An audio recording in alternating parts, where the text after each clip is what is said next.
Well, as you guys can tell, I've added a new arsenal to the tool belt here at Foul Play Outdoors. So you guys have seen me in a few other videos pulling a disc around, and you haven't seen me use the sprayer. I haven't used it out here yet, just used it at home.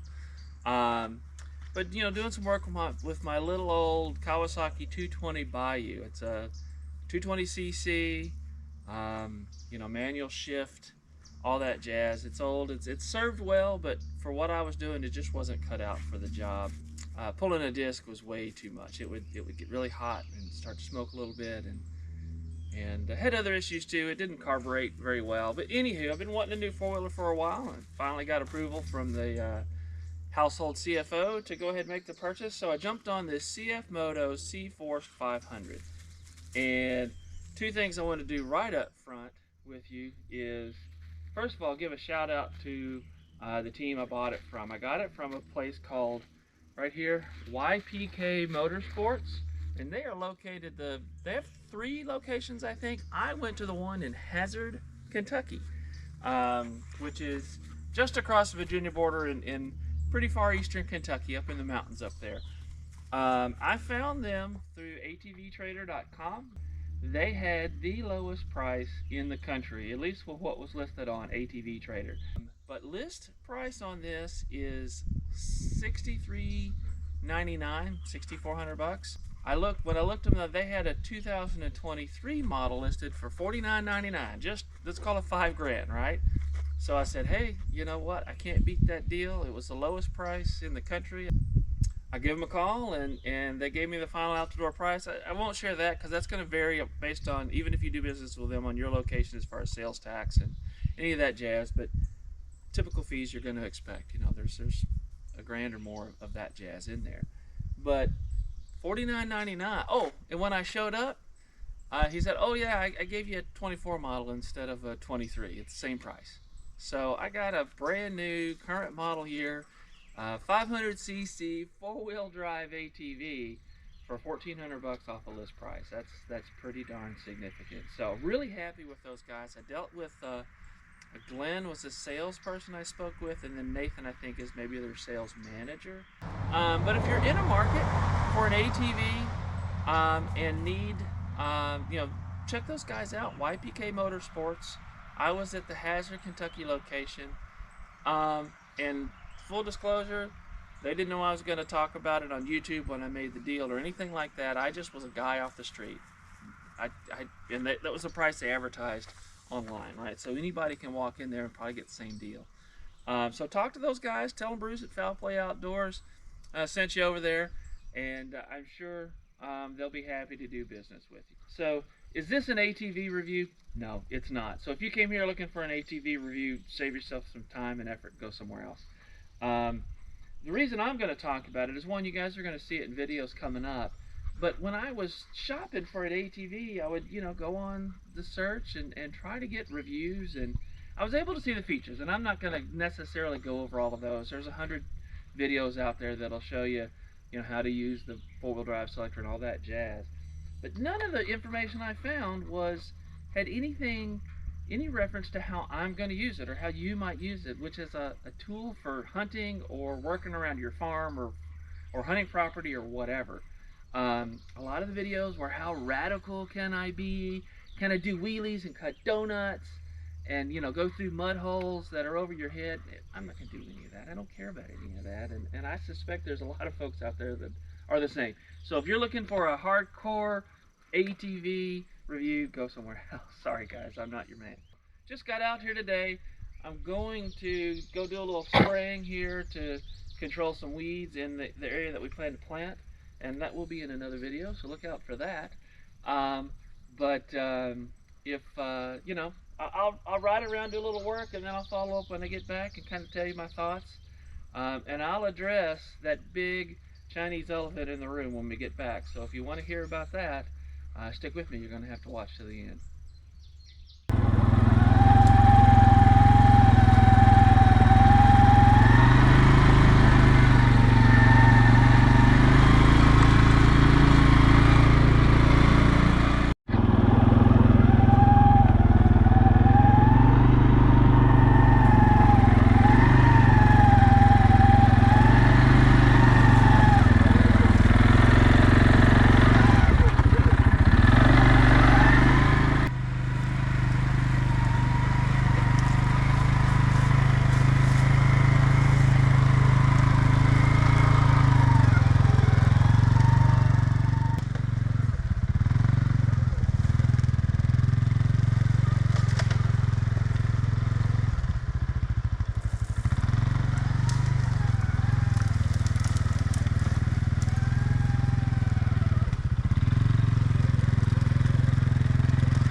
Well, we got a little mud on the tires.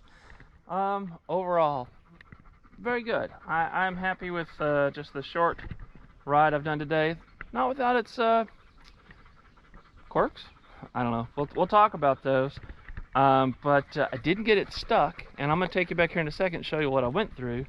I had to back up twice and then hit it with some more speed, but I got through it.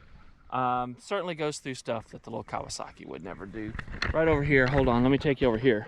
Over this stuff. Yeah, I went around through here and then came right back through here. So you can see the stuff I was able to get over. No way in heck would the Kawasaki have ever have done that, right? Just no expectation that it should, honestly. But did real well through here. I'd give up a little bit of turning radius, which is, I think, is obvious. You can step up to something bigger. But you know what? Not a bunch, actually. The Kawasaki really didn't have a great turning radius. You know, it's got a solid axle. Well, this is independent rear. Whoops. But solid in the terms of no differential in the rear. So it's always, both wheels are always locked in on both of them. The difference is this is so much heavier that the front end gets a little bit more weight on it. Now I put 16 gallons of water on the back and I felt it get a little light. Put 16 gallons of gas on that Kawasaki and I almost couldn't turn it around in my front yard. So the extra weight there helps. So the Kawasaki did turn better in certain conditions, but certainly not all of them. Now I'm starting to get back in here where I drove this thing through. I am leaving bigger depressions in the ground than the four-wheeler did. And here's where I had to do a take two once. So you can see what I went through. And I got a little bogged down. I got the back wheels in it and just started spinning. Now I did have the differential lock on, so all four wheels were pulling, but I got in there and it just couldn't do it. But popped it in reverse. I was able to back all the way out and put it back in forward in low range and just hit some gas and we plowed right through. Did the same thing over here as well, where I got stuck, and you can see I left some pretty good ruts. Man, we have barely had any rain in a month and it's still, look how wet it is back here. But you can see the ruts I dug. I got a little stuck, backed up, hit the gas, and we got through. But it does have a winch. Right, so I could have pulled myself out if need be. I got the Kawasaki stuck a couple times. One time I got it stuck in a ditch and I had to leave it, get a come along, come back the next day to pull it out. This has got a winch. I can pull myself out. That's great. And it also has electric power steering, which is nice. If anything, it feels a little over-assisted to me. I would probably prefer a little firmer feedback on that. And while I never felt it kick back on me, you know, some kind of dampening to make that overall just a little firmer wouldn't be a bad thing. But it's certainly not bad now. I was able to drive it easily around here with one hand, which is good because I have to reach down my left hand and turn the sprayer off and on. So it worked pretty good. Worked pretty good. I'm certainly happy with my purchase. It's going to be much better. I'm sure when it's time to pull the disc, this is going to be so much better than the little guy. So I mentioned earlier we would address the 800-pound Chinese gorilla, maybe I said elephant, whatever, in the room. Bruce, why did you go with a Chinese brand? I think the obvious reason is price. For the list price of $63.99, you get 500 cc's, right? Four-wheel drive. You get the winch and you get the power steering. Those are both things that are options on other machines. Go check out, you know, Polaris would have been my other choice. I think they make a fine machine, but you know, $2,000 or $3,000 more on list price, I think. You know, I just couldn't justify that much more expense. If they'd been within $1,000, it'd have been a different conversation. But when it's that much more, you know what? Sorry, I just for my money, I had to go with saving a few bucks. I do know that they partner with KTM, I think, on their engines, which I'm familiar with KTM from back when I was doing motocross, and I've always seen those bikes. I know previous history, people said they weren't great, but the ones I had exposure to were very high quality, and they've been doing business in Europe for 20 or 30 years. So while they're new in America, they're not really new per se. So yeah, price point was really a big point for me, right? So that's why I went with this. I think it's going to be a good tool for working around the farm here, doing what I need to do to improve, you know, my stuff here, my waterfowl impoundments and plant seeds, run to disc, that kind of stuff. So if you have any questions about it, I will probably All right, I am going to interrupt myself here for a second for a couple other things that are less than perfect.